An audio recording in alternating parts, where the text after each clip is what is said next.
চীনে উৎপাদিত আইফোন ও অ্যাপলের অন্যান্য ডিভাইস আমেরিকার বাজারে প্রবেশ করবে না। মার্কিন প্রেসিডেন্ট ডোনাল্ড ট্রাম্পের কঠোর শুল্ক নীতির কারণেই এমন সিদ্ধান্ত নিতে বাধ্য হয়েছে অ্যাপল কর্তৃপক্ষ। এর পরিবর্তে চীনের বাইরে উৎপাদনে ঝুঁকছে এই মার্কিন প্রযুক্তি জায়ান্ট।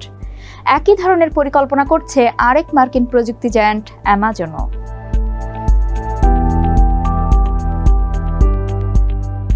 অ্যাপলের প্রধান নির্বাহী টিম কুক জানিয়েছেন, আগামী কয়েক মাসে যুক্তরাষ্ট্রের বাজারে প্রবেশ করা সব আইফোনই উৎপাদন করা হবে ভারতে, আর আইপ্যাড, অ্যাপল ওয়াচের মতো পণ্য উৎপাদন হবে ভিয়েতনামে। ট্রাম্পের শুল্ক নীতির কারণে এক প্রান্তিকে $900 মিলিয়ন অতিরিক্ত খরচের শঙ্কা থেকেই এমন সিদ্ধান্ত নিয়েছেন টিম কুক। শুধু কি তাই, 1 মে বিনিয়োগকারীদের সঙ্গে আলোচনায় অ্যাপলের প্রধান নির্বাহী জানান, আগামী 4 বছরে যুক্তরাষ্ট্রের বিভিন্ন রাজ্যে $500 বিলিয়ন বিনিয়োগ করবে অ্যাপল।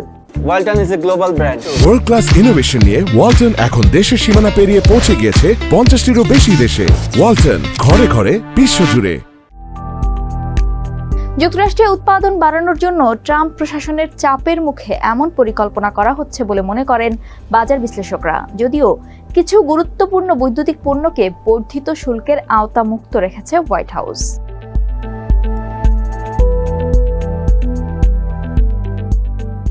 কুক জানান, অ্যাপল এখন মার্কিন বাজারের জন্য পণ্যের সরবরাহ চীন থেকে সরিয়ে নিচ্ছে এবং এর বড় অংশ যাবে ভারত ও ভিয়েতনামে। তিনি বলেন, আমরা আশা করছি যুক্তরাষ্ট্রে বিক্রি হওয়া অধিকাংশ আইফোনের উৎপত্তি হবে ভারত। অন্যদিকে মার্কিন বাজারে বিক্রির জন্য প্রায় সব আইপ্যাড, ম্যাক, অ্যাপল ওয়াচ এবং এয়ারপডসের মূল উৎপাদন কেন্দ্র হবে ভিয়েতনাম। তবে তিনি বলেন, যুক্তরাষ্ট্রের বাইরের বাজারে বিক্রিত অ্যাপল পণ্যের জন্য এখনও চীনই প্রধান উৎপাদক দেশ হিসেবে থাকবে। আর ভারতে উৎপাদন সরানো অবশ্যই সময় সাপেক্ষ এবং এতে $1 বিলিয়ন খরচ হবে।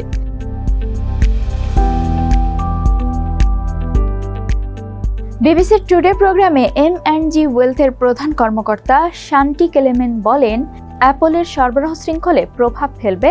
এখন এমন শুল্ক থাকলেও নতুন কারখানা স্থাপন ও সরানোতেও বড় খরচ হবে। অ্যাপল জানিয়েছে, আগামী কয়েক বছরে তারা $500 বিলিয়ন বিনিয়োগ করতে চায়। এর আগে কোম্পানিগুলোকে যুক্তরাষ্ট্রে উৎপাদনে উৎসাহিত করার লক্ষ্যে পারস্পরিক শুল্ক আরোপের ঘোষণা দেয় ট্রাম্প প্রশাসন।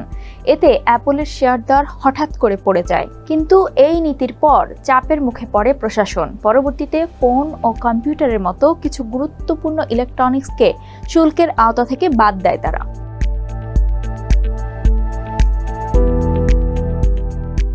আপাতত বাণিজ্য অস্থিরতার আঁচ লাগেনি অ্যাপলের বিক্রয়ে। কোম্পানিটি জানিয়েছে, বছরের প্রথম 3 মাসে তাদের রাজস্ব গত বছরের একই সময়ের তুলনায় 5% বেড়ে দাঁড়িয়েছে $95.4 বিলিয়ন।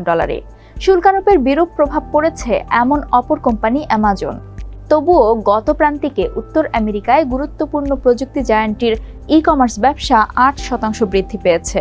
বিশ্লেষকরা বলছেন, হয়তো অনেকেই এখন মজুত করছে এসব পণ্য, এই কারণেই এই বিক্রিটা বাড়ছে। আগামী মাসগুলোতেও তারা একই ধরনের প্রবৃদ্ধির পূর্বাভাস দিয়েছে। তবে অ্যামাজনের সিইও অ্যান্ডি জ্যাসি বলেন, অবশ্যই কেউই সুনিশ্চিতভাবে জানে না শুল্ক কোথায় গিয়ে স্থির হবে বা কবে হবে। বলেন, এটা এখন অতীতের বিপর্যয় যেমন মহামারী থেকেও শক্তিশালী হয়ে উঠেছে।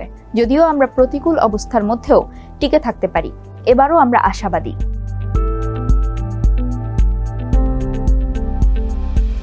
মুর ইনসাইটস অ্যান্ড স্ট্র্যাটেজির প্রধান নির্বাহী প্যাট্রিক মুরহেড ভারতে আইফোন সরবরাহ চেইন স্থানান্তরকে চমকপ্রদ বলে মন্তব্য করেছেন। তিনি বলেন, এটা একটা বিরাট পরিবর্তন, কারণ কয়েক বছর আগেও এমন একটা ধারণা ছিল যে কেবল চীনই আইফোন তৈরি করতে পারে। যদিও এখন আরও অনেক অগ্রগতি করতে হবে অ্যাপলকে। তবে এটা একটি ভালো সূচনা। শুল্কের মুখে অ্যামাজনও নিজেদের আরও স্থিতিশীল করার জন্য নতুন কৌশল নিচ্ছে। তারা জানিয়েছে, বিভিন্ন বিক্রেতার বৈচিত্র্য নিশ্চিত করার চেষ্টা করছে এবং জ্যাসি বলেন, কোম্পানিটি বড় আকার ও প্রয়োজনীয় পণ্য সরবরাহের কারণে ভালো অবস্থানে রয়েছে।